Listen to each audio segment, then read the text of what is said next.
Video बघत असलेल्या प्रत्येकाला महाप्रपंचतर्फे तेजस तुंगारचा सप्रेम जय शिवराय, सप्रेम जय श्रीराम. मित्रांनो, आधी इतकी माध्यमं नव्हती संपर्क साधण्यासाठी किंवा मत मांडण्यासाठी. मात्र आता माध्यमांचा सुळसुळाट झालेला आहे. अनेक वृत्तवाहिन्या आहे, अनेक वर्तमानपत्र आहे, आता सोशल मीडिया सुद्धा आहे. अनेक जण सोशल मीडियावर देखील बेधडकपणे आपलं मत व्यक्त करतात. मात्र यातील अनेक जण असे आहे जे विनाकारण एखाद्या विषयाला हवा देतात आणि मग त्या विषयावर चर्चित चरवड सुरू होऊन जातं. खरं तर आपण परिस्थितीचं भान राखणं अत्यंत गरजेचं आहे. ठीक आहे, एक वेळ आपण समजून घेऊया की सर्वसामान्य व्यक्ती जी आहे ती आपल्या भावनांना वाट मोकळी करून देण्यासाठी सोशल मीडियाचा आधार घेते. पण या जबाबदार वृत्तवाहिन्यांचं काय, या जबाबदार वर्तमानपत्रांचं काय? हा विषय खरंच गंभीर आहे मित्रांनो. विचार करा, अजितदादा पवार यांना जाऊन पुरते 72 तास देखील झालेले नाहीये आणि आता मीडियामध्ये एक गरमागरम चर्चा चालू झाली म्हणे. काय तर अजितदादा पवार यांचा वारसदार कोण? काय मूर्खपणा चालू आहे हा सगळा. आणि इतके डिटेलमध्ये काय काय काय काय काय काय लेख येत आहे की ते वाचून या जो प्रिंट मीडिया आहे म्हणा किंवा टेलिव्हिजन मीडिया आहे, सॅटेलाइट मीडिया, यांचा राग येण्यापेक्षा यांची कीव यायला लागलेली आहे की संवेदना संपल्या आहेत का सगळ्या? माणूस जाऊन 72 तास उलटलेले नाहीयेत आणि चर्चा चालू होतात की दादांची संपत्ती किती होती, दादांनी मागं काय सोडलंय, मग दादा ह्यांना असं बोलले होते. काय चाललंय हे? टीआरपीच्या हव्यासामध्ये आपण आपली संवेदनशीलता गमवत आहोत, आपण आपल्यातली माणुसकी गमवत आहोत. हे या लोकांच्या लक्षात येत नाहीये का? आणि आता ह्या लोकांनी एक नवीनच मुद्दा काढलेला आहे. त्याच मुद्द्यावर थोडंसं आज भाष्य करावं असं वाटलं, म्हणून हा व्हिडिओ पंच आपण करत आहोत. मित्रांनो, मूळ मुद्दा, मूळ विषय सुरू करण्या अगोदर एक छोटीशी विनंती आहे तुमच्याकडे. प्रपंच परिवाराने आतापर्यंत जे कार्य केलेलं आहे, गरजूंसाठी, गोरगरिबांसाठी, कर्कग्रस्त होऊन यांच्या औषध उपचारांसाठी, त्याच्या नातेवाईकांच्या जेवणाच्या सोयीसाठी, शेतकऱ्यांसाठी, ते नेमकं कसं केलेलं आहे, किराणा सामानाचं वाटप कसं केलेलं आहे, हे तुमच्यापर्यंत पोहोचावं म्हणून व्हिडिओची ही छोटीशी झलक बघून घ्या. प्रिय बंधू भगिनींनो आणि मातांनो, आपल्या स्वाभिमानी हिंदू प्रपंच परिवारातर्फे नेहमीच अनेक गरजूंना, शेतकऱ्यांना, दिव्यांगांना, गरीब विद्यार्थ्यांना त्यांच्या शिक्षणासाठी, तसेच हलाखीच्या स्थितीत असलेले कॅन्सरग्रस्त रुग्णांचे उपचार, औषध आणि त्यांच्या नातेवाईकांच्या भोजनाची सेवा मनोभावे देत आहोत. हे सगळे गरजू आपलेच बांधव आहेत. आपणास विनंती आहे की त्या सर्व गरजूंची चिंता मिटवण्यात आणि त्यांना आधार देण्यात प्रभू श्रीरामाचे नाव घेऊन आपल्या मर्जीनुसार, इच्छेनुसार जमेल तसे योगदान नक्की द्यावे, ही कळकळीची विनंती. तुम्हालाही जर तुमच्या इच्छेनुसार, मर्जीनुसार या सत्कर्मामध्ये योगदान द्यायचं असेल तर दिलेल्या जीपे, फोनपे क्रमांकावर तुम्ही तुमचं सहकार्य निधी पाठवू शकता. ट्रान्झॅक्शन केल्यानंतर त्याचा स्क्रीनशॉट काढून आमच्या व्हॉट्सअपवर नक्की पाठवा, म्हणजे त्याची आपल्याला रीतसर पावती बनवून तुमच्यापर्यंत पोहोचवता होईल. चला आता मूळ मुद्दा, मूळ विषय सुरू करूया. अजितदादा पवार यांना अनंतात विलीन होऊन पुरते 72 तास देखील झालेले नाहीयेत आणि आपल्याकडचा मीडिया बावचळलेल्यागत वागत आहे, वेड्यासारखा वागत आहे. मीडियातले काही पत्रकार आहे जे अनेक नेत्यांना भेटत आहेत आणि यावर तुमचं मत काय, यावर तुमचं मत काय असं विचारत सुटलेले आहे. काय मत असणार एखाद्याचं? एखादी व्यक्ती हे जग सोडून गेल्यानंतर दुसऱ्या व्यक्तीनं त्यावर काय बोलणं अपेक्षित आहे या लोकांना? यंदा नेमकं काय जाणून घ्यायचं आहे अजितदादांकडून? अजितदादा यांचं आयुष्य हे अगदी उघड्या पुस्तकाप्रमाणे सगळ्यांच्या समोर आहे. लपून काय राहिले? रोखोक माणूस होता, बेधडक माणूस होता, निर्भीड माणूस होता. त्यांनी कशाचीच भीडभाड ठेवलेली नव्हती. जे होतं ते सगळं स्पष्ट होतं. ओठात एक आणि पोटात एक अशी नीती अजितदादांची काहीच नव्हती. मग कशासाठी हा साबरेपणा चालू आहे या लोकांचा? तर केवळ टीआरपीच्या हव्यासासाठी. कारण टीआरपी जर नसेल तर यांना जाहिराती कुठून मिळणार, ऍडव्हर्टाइजमेंट कुठून मिळणार? बरोबर ना? बरं, नेते आपल्याकडचे जरा संयमी आहेत. काहीच नेते हे डोक्यावर आपटलेले आहेत. त्यापैकी एक डोक्यावर आपटलेला, स्वतःला नेता समजणारा, मात्र हा कधीही जनतेतून निवडून आलेला नाहीये असा भोंगा राऊत, तो पण बरळलेला आहे. जे डोक्यावर आपटलेल्यांपैकी हा एक माणूस असावा अशी आम्हाला शंका आहे. त्यावर एक वेगळा सविस्तर व्हिडिओ आपण नंतर बनवूया. सध्या नेते लोक जे आहेत ना, ते दादांच्या आठवणींबद्दलच बोलत आहेत की शेवटची भेट जेव्हा झाली दादांची तेव्हा दादा काय बोलले होते बाबा. आणि एक ह्या खरंच खूप नाजूक आठवणी आहेत या सगळ्या लोकांच्या, कारण सहवासात होते हे एकमेकांच्या. या लोकांकडून आपल्याला हवं तसं काही मिळत नाहीये हे जेव्हा ह्या टुकार भिकार मीडियाला जाणवलं, तेव्हा हे सगळे दळभद्री कोणालाही भेटायला लागले आणि त्यांचं मत विचारायला लागले. कोणालाही भेटायला लागले, म्हणजे ज्या माणसाचं नाव आजपर्यंत महाराष्ट्राने कधी ऐकलेलं नाहीये, ज्याला स्वतःचे 4 घरं सोडून कोणी ओळखत नसे, अशा माणसाकडून मत मागायले की तुम्हाला काय वाटतं अजितदादांचा वारसदार कोण असे. अरे थांब ना बाबा, थोडं थांब, 10वा होऊ दे, 13वा होऊ दे. यांचा पुढचा प्रश्न असा आहे की मग आता सुनेत्रा पवार ह्या उपमुख्यमंत्री होणार का. अरे थांब ना बाबा, गप की जरा. दादा असते तर असंच बोलले असते ना. बरं मग आता तुम्हाला असं वाटतं का की सुप्रिया सुळे या उपमुख्यमंत्री होती, कशाला होती त्या, काय करायचे हे असले प्रश्न विचारण्याची. बरं मग आता रोहित पवार हे व्यवस्थित हँडल करू शकतील का. रोहित पवार कशाला येतील इकडे. ऑलरेडी इकडे चांगली लोक आहेत की अजून. प्रफुल्ल पटेल आहेत, मोठी फळी आहे. मान्य आहे की इकडे राष्ट्रवादी काँग्रेस अजित पवार गट हा जो गट होता हा एक खांबी दंभ होता. दादा राष्ट्रीय अध्यक्ष होते पक्षाचे, पक्षाचा सगळा भार दादांच्या एकट्याच्या खांद्यावर होता. मान्य आहे ना. दादांची जागा कोणीही घेऊ शकत नाही हे सुद्धा मान्य आहे. पण ही ती वेळ आहे का चर्चा करण्याची. याचं भान मीडियाला असू नये का. यांच्या तुम्ही बघा, हे जेवढे वृत्तवाहिन्या आहेत ना किंवा वर्तमानपत्र आहेत जे स्वतःला अग्रगण्य म्हणतात की महाराष्ट्रातलं वाचकांचं प्रथम पसंतीचं दैनिक, सामनावाले सुद्धा स्वतःला प्रथम पसंतीचं दैनिक म्हणून घेतात. काय बोलावं आता. औचने फुटाने विकणाऱ्याकडे सुद्धा आम्ही कधी सामना बघितला नाही. वृत्तवाहिन्या सुद्धा म्हणता प्रेक्षकांची पहिली पसंत म्हणजे आमचं चॅनल आहे. कोणी ठरवलं. असो, तो मुद्दा वेगळा. पण हे लोक केवळ TRP साठी हे सगळं करतायत, केवळ जाहिरातीसाठी. पण तुम्ही तुमच्या या अतिरेकी हव्यासासाठी कोणाच्या तरी भावना दुखावत आहात हे तुमच्या लक्षात येत नाही का. ठीक आहे, मान्य आहे की अजितदादा पवार हे शरद पवार यांच्यापासून विभक्त झाले, वेगळे झाले. ते राजकीय विभक्तपणा होता, कौटुंबिक विभक्ती ती नव्हती.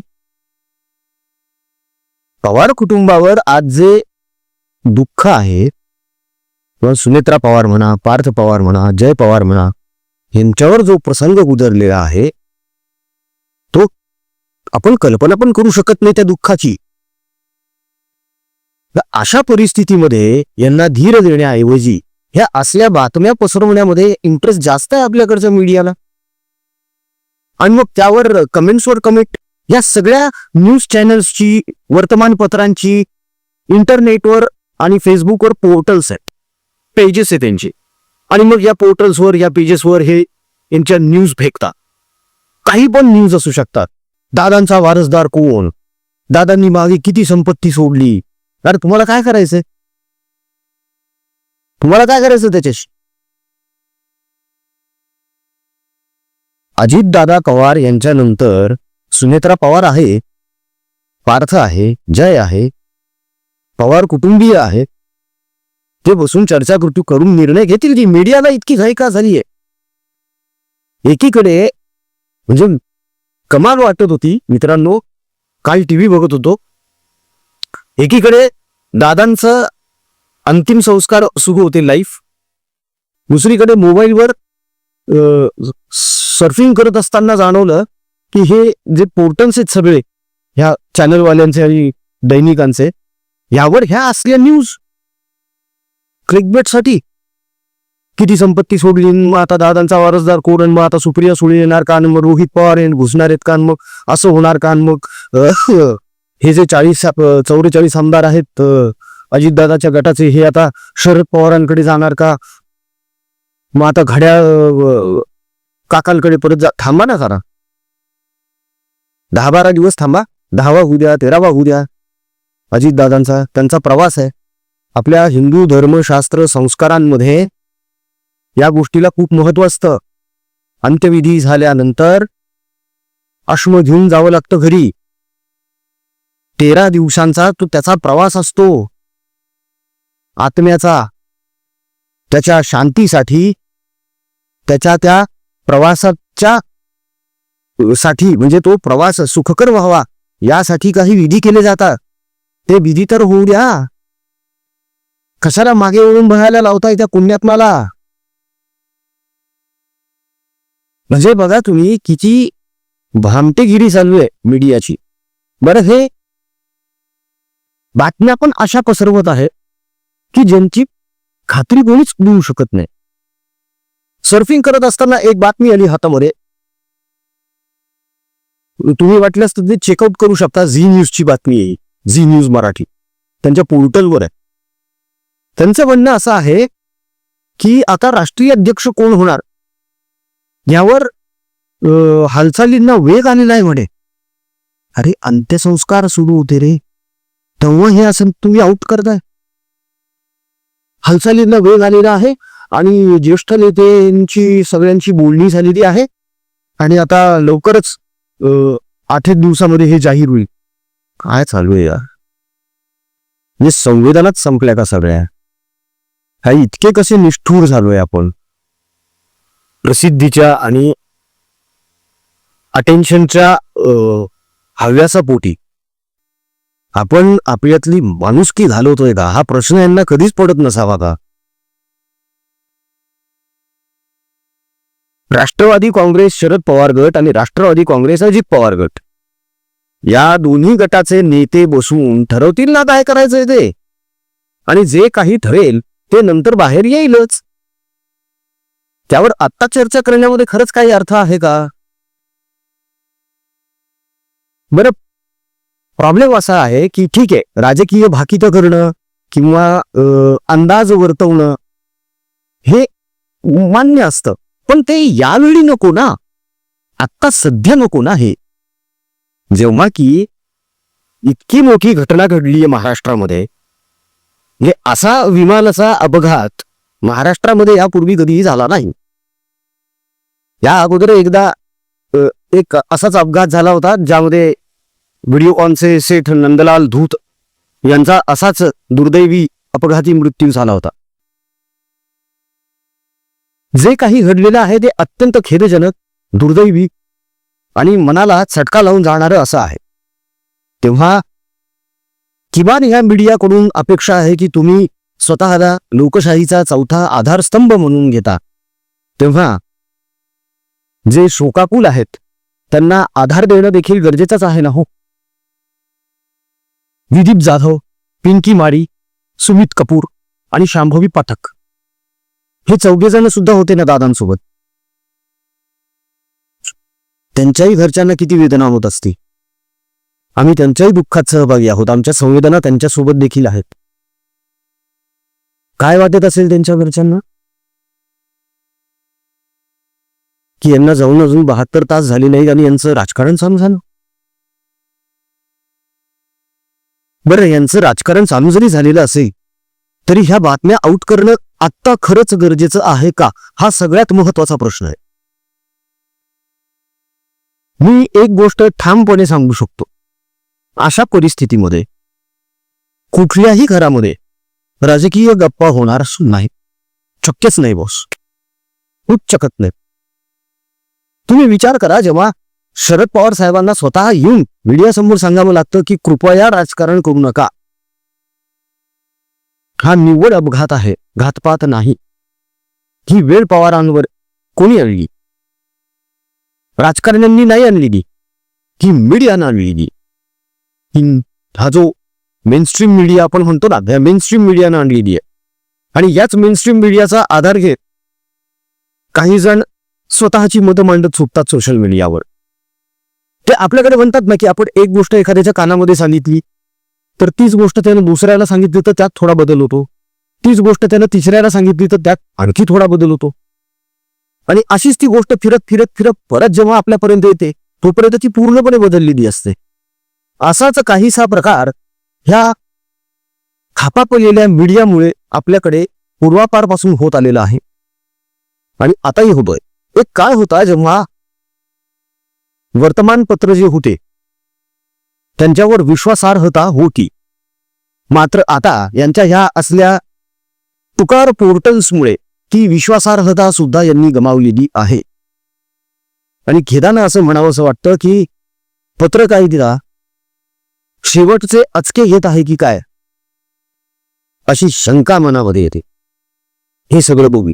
बाकी या सगळ्या गोष्टींवर तुमचं काय मत आहे ते तुम्ही मोकळेपणानं अगदी स्पष्टपणे कमेंट्समध्ये मांडू शकता, कमेंट बॉक्समध्ये मांडू शकता. आमचा कमेंट बॉक्स नेहमीच खुला असतो आणि आतुर असतो तुमच्या प्रतिक्रियांसाठी. तेव्हा नक्की प्रतिक्रिया द्या मित्रांनो, कारण हा विषय अत्यंत गंभीर असा आहे आणि यावर व्यक्त होणं खरंच गरजेचं आहे. बाकी व्हिडिओ आवडला असेल तर लाईक करा, शेअर करा. जाता जाता पुन्हा एक कळकळीचं आवाहन आणि विनंती. मित्रांनो, आपली कर्मच आपल्यासोबत जात असतात. कमावलेली संपत्ती म्हणा किंवा कमावलेलं जे काही आपण वस्तू विकत घेतो हे सगळं इथेच ठेवायचं आहे आपल्याला. आपण घेऊन जाणार आहोत लोकांच्या शुभेच्छा, त्यांचे आशीर्वाद आणि साचवलेलं पुण्य, तसंच केलेलं पाप सुद्धा. कारण त्याचा हिशोब कधी ना कधी तर आपल्याला द्यायचाच आहे बॉस. तेव्हा जास्तीत जास्त प्रमाणामध्ये आपल्याकडून होईल तितकं सत्कर्म व्हावं म्हणूनच स्वाभिमानी हिंदू प्रपंच परिवार शक्य तितका जोर लावून गरजूंची मदत करतोय. कॅन्सरग्रस्त रुग्ण, त्यांचे औषध उपचार, त्यांचे हालाकीच्या परिस्थितीत असलेल्या नातेवाईकांच्या जेवणाची सोय, बेहाल झालेले जे शेतकरी आहेत मराठवाड्यातले, ज्यांची घरं सुद्धा पडलेली आहेत, त्यांना परत उभारी देण्याचं काम आपण करतोय. त्यांच्या लेकरांच्या पोटामध्ये 2 घास व्यवस्थित जावेत यासाठी किराणा सामानाचं किट बनवू आपण वाटतोय. ते तुम्ही व्हिडिओमध्ये बघितलेलंच आहे. आपण विद्यार्थ्यांना दत्तक घेतलेलं आहे, त्यांच्या शिक्षणाची आपण सोय करत आहोत. काही अशा शाळा आहेत ज्या विना अनुदानित आहेत, तुमच्या आमच्यासारख्या सज्जन लोकांनी सुरू केलेल्या आहेत केवळ समाजसेवेसाठी. त्यांच्या काही मागण्या आहेत. एका शाळेला कॉम्प्युटर्स पाहिजे, 2 कॉम्प्युटर द्या म्हणे. जास्तच जमत नसेल तर म्हटलं ठीक आहे, आम्ही प्रयत्न करतो. तेव्हा मित्रांनो, या सत्कर्मामध्ये जर तुम्हाला मनापासून जर काही योगदान द्यावं वाटत असेल, तुमच्या इच्छेनुसार मर्जीनुसार, तर दिल्या गेलेल्या जीपे फोनपे क्रमांकावर तुमचं योगदान सहकार्य निधी अवश्य पाठवा. ट्रान्झॅक्शन केल्यानंतर त्याचा स्क्रीनशॉट आम्हाला व्हॉट्सअपवर पाठवा, म्हणजे त्याची पावती आम्ही तुम्हाला डिजिटली पोहोचवू. प्रभू श्रीरामांचं नाव घ्या, मन मोठं करा आणि पुढे या मित्रांनो, एवढीच विनंती. तुर्तास या व्हिडिओमध्ये इथेच थांबतो. जय हिंद, जय महाराष्ट्र, वंदे मातरम, जय शिवराय, जय शंभूराजे, जय भवानी, जय जगदंब, भारत माता की जय. जय श्रीराम. रघुपति राघव राजा राम, पतित पावन सीताराम. रघुपति राघव राजा राम, पतित पावन सीताराम. रघुपति राघव राजा राम, पतित पावन सीताराम. सुंदर विग्रह मेघ श्याम, गंगा तुलसी शालिग्राम. सुंदर विग्रह मेघ श्याम, गंगा तुलसी शालिग्राम.